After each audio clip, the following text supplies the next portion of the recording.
The Isle of Man celebrates Victory in Europe Day 1945. Brought to you by Manx National Heritage and Labyrinth History in Action Players. Programme 3.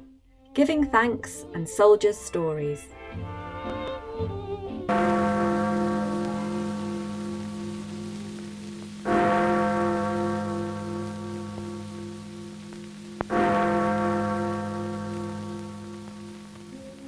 Yesterday morning at 2:41 a.m.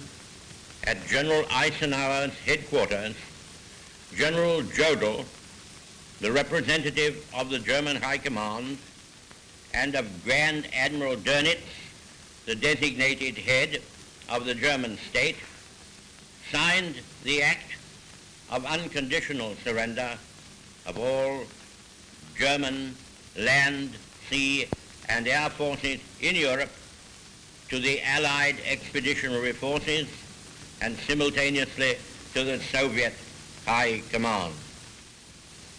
The German war is therefore at an end. We may allow ourselves a brief period of rejoicing. Today is Victory in Europe Day. Deemster Cowley, Chairman of the War Committee of Tynwald. I gladly accede to your request to send a message to Manx men and women everywhere on this occasion of universal thanksgiving and relief on VE Day. To our gallant sailors, soldiers and airmen, and to the members of the Merchant Navy, our hearts go out in gratitude at this hour. And words cannot express what we feel as we think of their hardships and privations, especially those of our returning prisoners of war, and the debt which we owe to those who have given their lives that others may live. Our feelings of gratitude and our sense of relief will be tempered by the thought of those whose anxieties for loved ones in far distant lands still facing the perils of war must remain uppermost in their minds. The post has been. Darling, the post. There's a letter.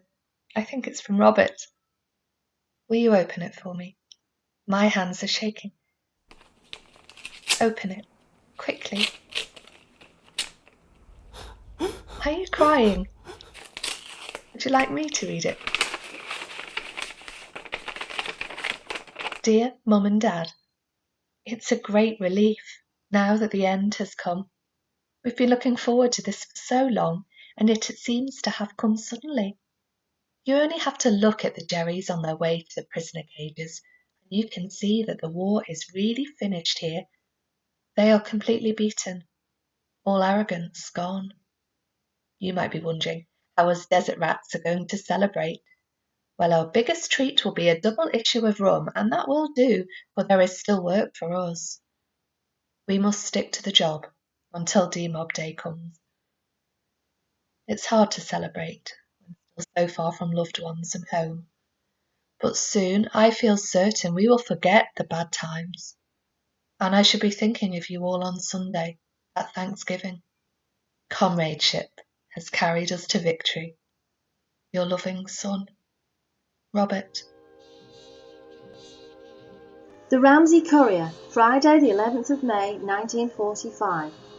The hour of triumph the islands share. And in the triumph our little island has its share. When the part taken by the Isle of Man in the war is fully revealed, we believe it will be worthy of this loyal and patriotic corner of the Empire. It has had the proud honour of raising its own Manx regiment, which right up to the closing stages of hostilities has continued to bring credit and distinction on the island.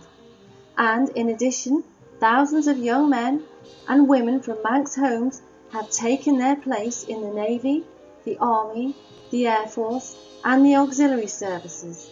Thousands of young men and women from Manx homes return, return, return, return, return.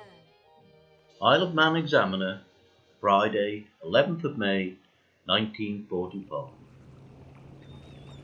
One of the first passengers off the steamer at Douglas on VE Day Eve was a young soldier home on leave from Burma.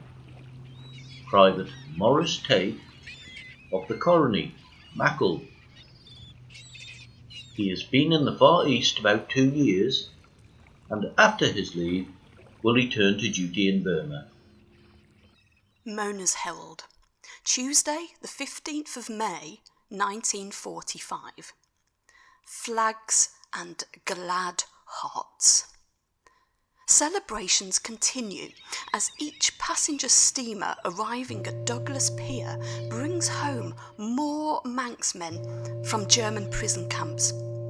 Yesterday came the largest single group of 129th Battery men captured in the Battle of Crete. Mona's Herald, Tuesday, 15th of May, 1945. Leading seaman Douglas Corlett of Nyroka, Victoria Road, Ramsey, and Flying Officer J.E. Clegg of Bayview Road, Port Erin, arrived home on VE Day. Leading seaman Corlett has been a prisoner of war for 4.5 years and has had a tough time. Isle of Man Times, Saturday, 26th of May, 1945. Signalman Bernard Aspel, son of Mr. and Mrs. W. Aspel, 7 Hawarden Avenue, Douglas, is home after service lasting 5 years. He has served in Abyssinia, the Sudan and Eritrea, in Palestine and Egypt, in Cyprus and in Italy. He missed the visit to the island of Mr. Winston Churchill, as he was on a mountain outpost when the Prime Minister arrived. The date of his landing in Britain was VE Day. You, that have faith to look with fearless eyes beyond the tragedy of a world at strife, and trust that out of night shall rise the dawn of ampler life.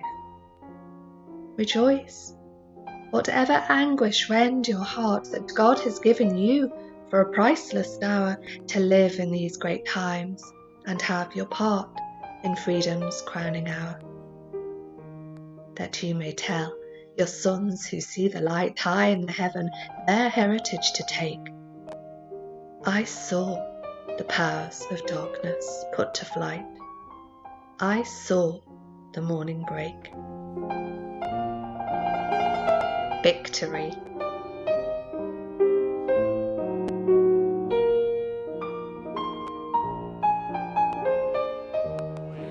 Victory! Victory!